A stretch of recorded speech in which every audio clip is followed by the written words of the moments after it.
All right. Well, what I'd like to do is introduce our next speaker, and this is going to be Meg Barvaro, and she's from PIMCO. They're a U.S. global wealth management company. There we go. Ms. Barvaro is a vice president and advisor consultant covering the northern Los Angeles area of the California coast.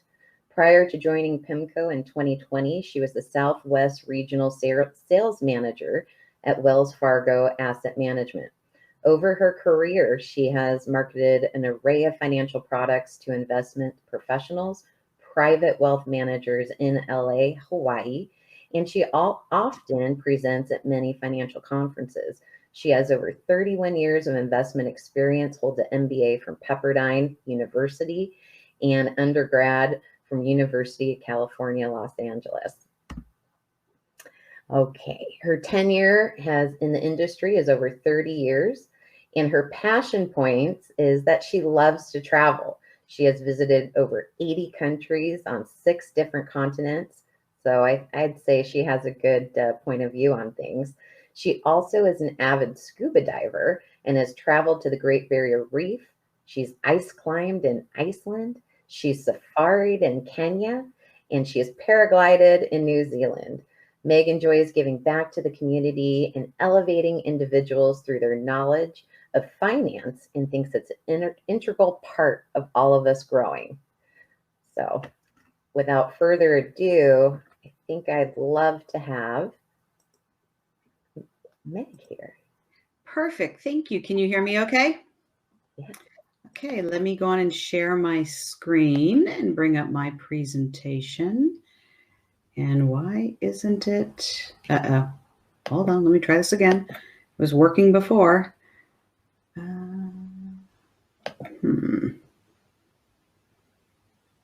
It's got this, Meg. And let's try this one more time. While you're bringing it up, there were some really great news, headlines this week that shine the light on where women are today. And I'll just read a few of them to you.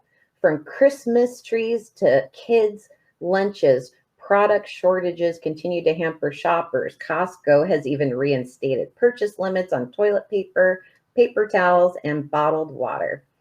All right, you're up and working. Take Perfect. care, Meg. Thank you. Thank you. So thank you so much, Mara, for the kind words. And I really enjoyed Megan's talk as well. I think it's interesting that education is so key and just developing ourselves and whatever we're interested in. And I'm always learning and trying to elevate and do things that make sense, not only from my own educational experience, but things I can share with people. And one of the things Megan had mentioned was taking advantage of some of the firm, if they have 401k matching, et cetera. And that's key. And as we, deal with the younger generation, I have a lot of godchildren and extended family. And one of the things that they all come to me now is, okay, what do I do? How do I take advantage of it? Because they understand the importance of starting to save for the future now. So again, thank you for that. And I really enjoyed both your opening comments and then Megan's. So PIMCO is known for fixed income investing, where we just are celebrating our 50th anniversary. We're one of the premier fixed income managers globally. And what we're going to talk about today is really about bonds and fixed income and what they are and how they work. Obviously, this presentation is available in the booth as well, I think it's called the booth, the expo. Happy that you can download it, no problem. You can also go to pimco.com for other resources that are available from an educational standpoint, and if you're interested. So without further ado, we're going to talk about, what are bonds? And I kind of laugh and say, okay, bonds are in the very basic thing is, think of it in a municipality that if someone wants to build a school, they're going to put a bond out there. And we always get the bond measures on the election ballots every year. So they're going to put out a bond and people are going to buy the bond and they're going to get an interest for it. And a lot of times it's over a fixed period of time. And that's really what a bond is. It's just something going out there to raise capital to be able to do something with it. in the very simplified form. Governments have been using bonds, and during this whole pandemic, one of the things that I think we were all binge watching everything, and I binge watched the Medici saga, and it was interesting because they actually used bonds in it and to raise capital for different things. But this actually goes back to the 1100s when Venice was doing it, and they taxed and they created the bond. So if anybody was asking you when it happened, it was in the 11th century, 12th century. Whatever that century was, a long time ago. But it's interesting. If you think about it, there's multiple types of bonds. And so there's the government or the sovereign. And I think we all hear about it when we hear about the Fed. A lot of times the government, the treasuries, that's probably, if you had to categorize it, it has the least risk of all the types of bonds that are out there. Then you have more like municipalities or states that will have bonds that they issue for different things. That'll have a little bit more risk. Then there's corporate. And think Apple, think those types of companies that are issuing bonds to be able to do something within their firm, whether it's to go into a new endeavor, maybe it's to build a building. And then they're securitized. And these securitized are backed by assets. So think if a cruise line is issuing debt, they might back it with a cruise ship, right? Or if an airline is issuing debt, they may back it with a plane. That's called securitized debt. So those are the main asset classes that are available. People a lot of times will ask on a bond, what's the coupon? The coupon is really what is being offered to the person purchasing the bond while they wait for the bond to mature. So if there is a 5% coupon, it would, on a $1,000 bond, it would be $50 a year that they would then get as the income. And that's very simply how it is. And it's just a percentage of the bond face value. So if you look at it and you say, okay, what is a bond's yield? So a bond yield, and the way I like to think of it is, and I think we all experienced it, if you go to buy a carton of milk today and it's going to cost, let's just say $3. And if you go in 20 years, that carton of milk will not be $3 anymore. It'll be $5. So that's the inflation. And that's what comes into the yield, is when you look at the bond and say, okay, I'm going to get 3% now. So I may get, or in the previous example, I may get $50 a year, but I can't do the same thing with that $50 in 20 years. So that's the bond yield in very basic form. Negative bond yield. And I think we've heard, if you hear that term in the news, a lot of times it's when it's coming from, and we've heard it from Japan, they've had a lot of negative level. And it's basically when the increase for the demand for the bond prices pushes the yields down so that it turns negative, so that it's a feature that's happened, that when the central banks are spending too much money to refloat the economies, it pushes those bond yields negative, which we hear. It doesn't mean that you're paying them money, but it is a inflection point. We've seen it in Japan several times, and then Germany most recently. So what determines the price of a bond? And we get this question a lot. And I think when you look at fixed income and you have to say, okay, you saw the different categories that we had, correct? So we have all the categories. And then it comes down to what's the quality of the company, how big is the coupon size? So what's that percentage? When's it going to mature, right? So high quality, if you're thinking Apple is a very high quality company. It is something that we all are very well known with. They're not going to pay as high an interest as, let's say, a company and that's has more risk in it, or that is not as high a quality for a myriad of reasons. So what happens is that all factors into how the bond price of the bond happens. And then it also, you have to factor in what's going on with interest rates at the time. So there's a lot of different moving parts with bonds when you go to buy bonds or when you're investing in bonds. I like the seesaw. One of the things that comes up with the seesaw effect is that if prices are falling, yields are going to go up. And if prices rise, yields fall. And what does that really mean? So we're going to talk about in this next section. And one of the things that comes up is, what is the spread? And I don't know, unless you're really listening to a lot of the financial channels, you probably don't hear it as much, but just the spread is basically, if you have a government bond, which you remember we talked about is the most safe, risk-free, so to speak. And then you go out the risk spectrum, right? So you go from, let's just say, government to municipality to corporate to a more risky type of corporate.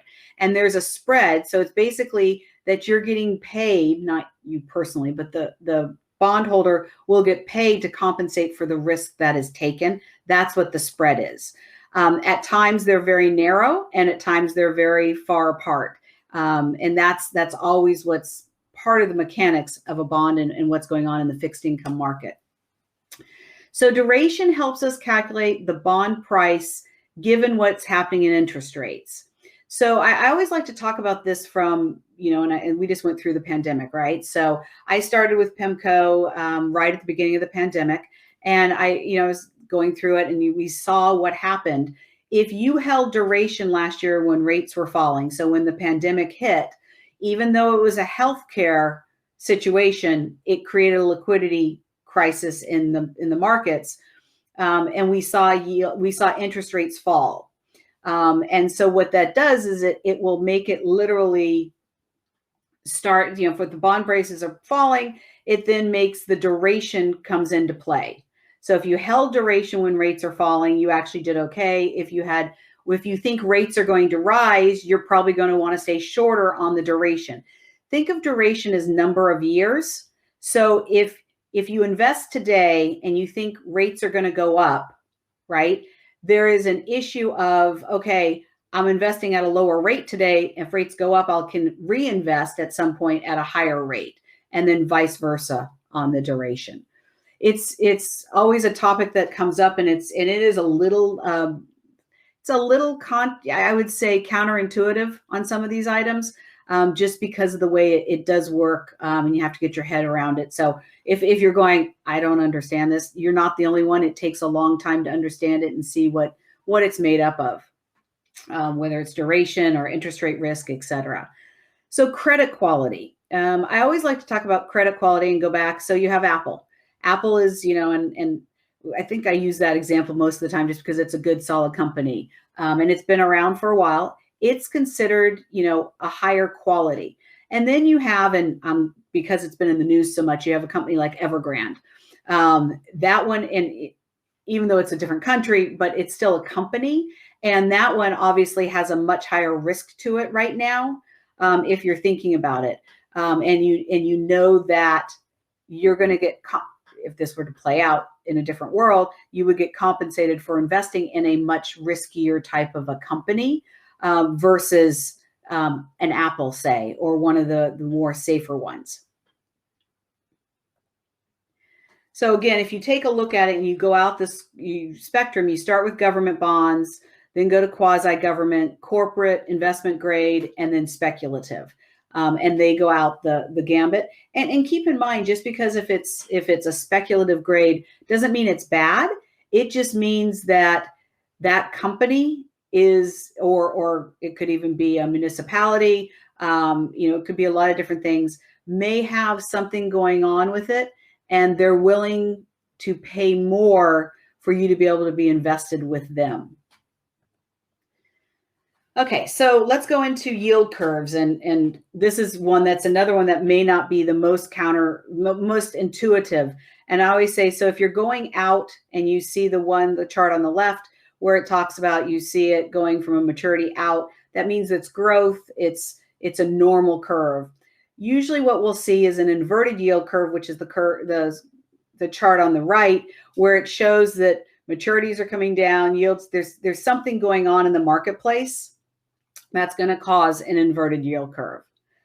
So if you talk about it, what's the worst thing that can happen to a bond portfolio?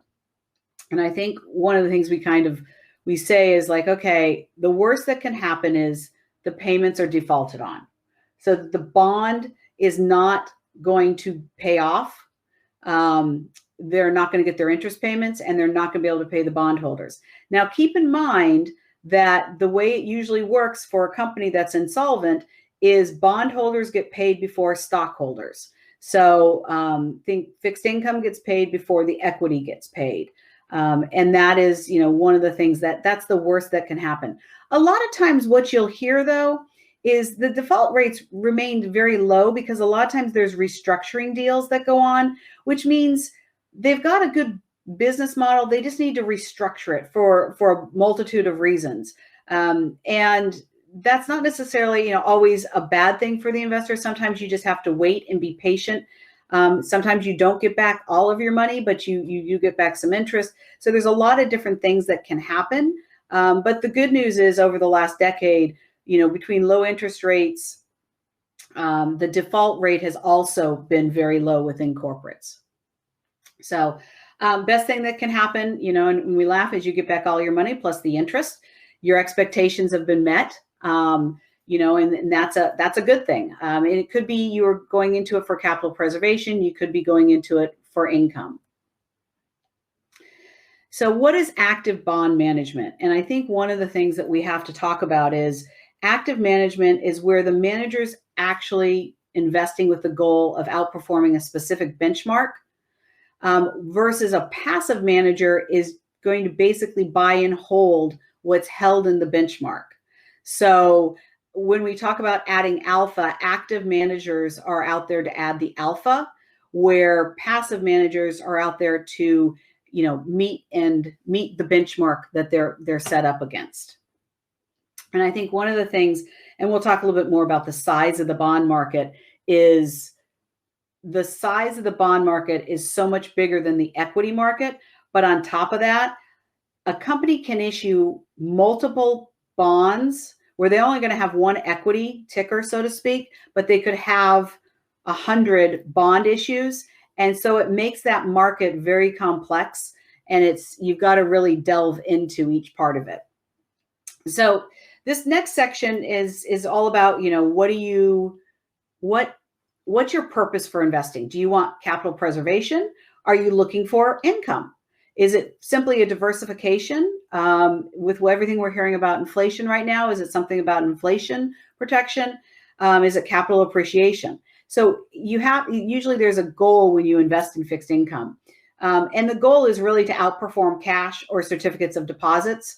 I think that's one of the things that they talk about is, investing in a CD, you get paid very little, cents on the dollar, where if you go out a little bit, and are able to invest in even short-term fixed income, you can increase your return. So again, when we talk about this, the bondholders usually get paid before the equity holders.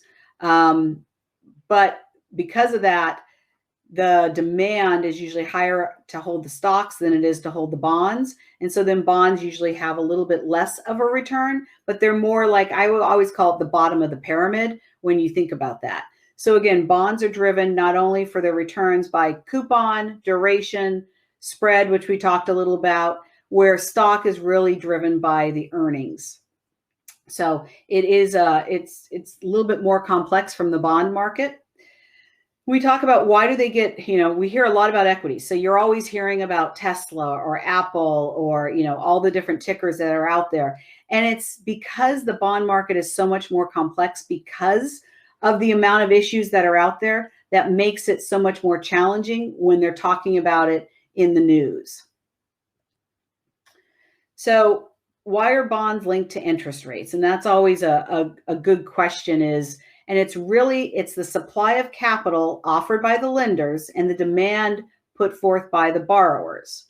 So that creates an interest rate, and then they adjust their coupon to be in line with what the interest rate is going. So for instance, when liquidity is a little bit harder to come by, so if rates were high and liquidity was harder to come by or costly, they might offer a higher interest. Whereas if money is cheaper and things are things are more liquid, they could offer a lower interest rate. And again, a lot of this could be counterintuitive, But I think the big thing is when you're thinking about investing, you have the equity side and you have the fixed income side. And we're really fixated right today on the fixed income side. But it really comes out to when you're putting your plan together to know and understand the different markets. If you're working, as Megan had talked about, with a financial advisor, and you're trying to get more information, it's having that baseline to start from. And one of the things with active management, it can be very simple, where I'm going into a lot of the complex details. Not necessarily important for you to understand it all, but just understand that there's a lot more behind it than you would normally think. So, and then if you think about, bonds see it first, and you saw on those curves, that curve where I showed the inverted yield curve, that's what they were really talking about. Is a lot of times the bonds look at the health of an issuer, they look through the company balance sheet, and so they'll react quicker than, let's say, a stock, because stock is based on future cash flows. Talking about the size of the market, and 30 trillion versus 40 trillion, it's also, keep in mind that it's not just a company issuing, it's governments, it's municipalities, etc. And so that makes the market so much bigger.